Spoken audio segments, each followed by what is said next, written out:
to oil. Our next guest warns there's a shocking problem in supply right now. Oil analyst Paul Sankey runs Sankey Research. Your firm? That's me. Yeah, see how I did that? No flies on me.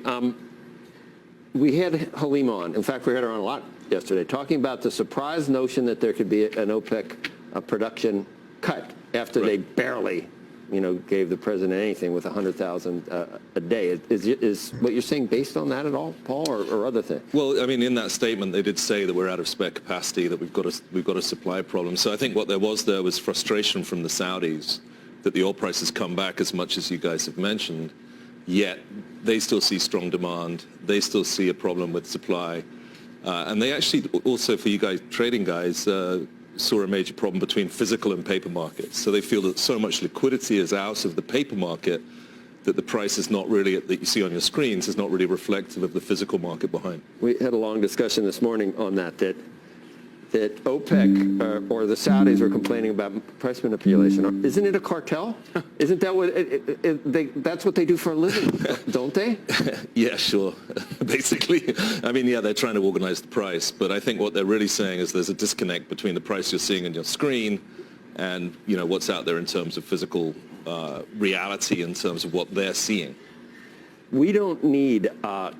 Given that we've seen some progress, I think the markets rallied, the equity markets rallied from June 16th on because we thought inflation was at least moderating. If something really hits the fan in Germany and if Putin decides, I don't know, what you look at what's happening now, he's saying, Ukraine assassinated his friend's daughter. I mean, if things blow up in terms of what they do with the spigot to Europe, that's totally out of the Fed's control and our control if energy prices spike. Yeah, I mean, I was obviously listening to the show, and the one thing I would say that the government here can do is the SPR, right? So they're pounding the oil market right now with, as much as 1 million barrels a day of incremental oil supply coming straight out of our emergency storage. We're at 100 today. It's not working too well. So, yeah, it's very concerning. The next toss-up is hurricane season. Who knows? We haven't had anything yet. Iran, a wild card? Well, I think they're going to try and bring them back in, yeah, but it could take several months. The good news with Iran is you get, the government, again, is keen probably to get that oil back on the market. There's about 60 to 70 million barrels of floating storage there that can come into the market, and that's the other side of what we've seen this week. People saying Saudi very bullish, saying that basically we want $100 oil. People bearish, saying Iran's going to come back in. Beyond that, what you were saying about Europe is going to be about winter. That's terrifying. That's literally terrifying. It's terrifying on a human condition level, if not, we don't get a warm winter. Not on a commodity price level.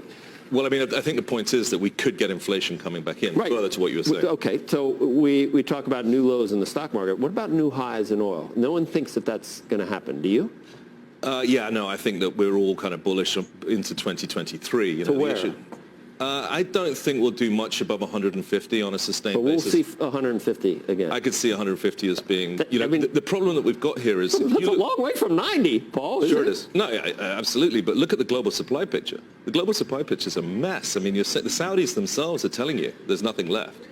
Look in the Permian. This week, the rig count was down. We're at $100 a barrel, and the rig count's gone down. There's not a huge amount of growth coming from the U.S. at all, and we're the last grower. So, and if you look around the world, there's only like 10 countries in the world that can add more than like 100,000 barrels a day of incremental supply. Global demand right now is over 100 million barrels a day. That's 1,200 barrels a second. So, when we look at the supply side, we're like, yeah, you're going to 100. But what was the pushback then when oil was at 129 and it cratered to 85? I think you would agree that it was probably the same setup, bullish scenario. So was it the dollar? No, just wait one second. I wouldn't, because in March, when I said we'd do 110 to 150 this summer, you thought you would lose 2 million barrels a day of Russia, and you thought you would gain 2 million barrels a day of China, demand side. So where we're at today is 4 million bearish to the negative side, and we're still at 100. So actually, the summer passed very bearishly compared to where we thought we were in March. Sorry, but go on. No, we got to go.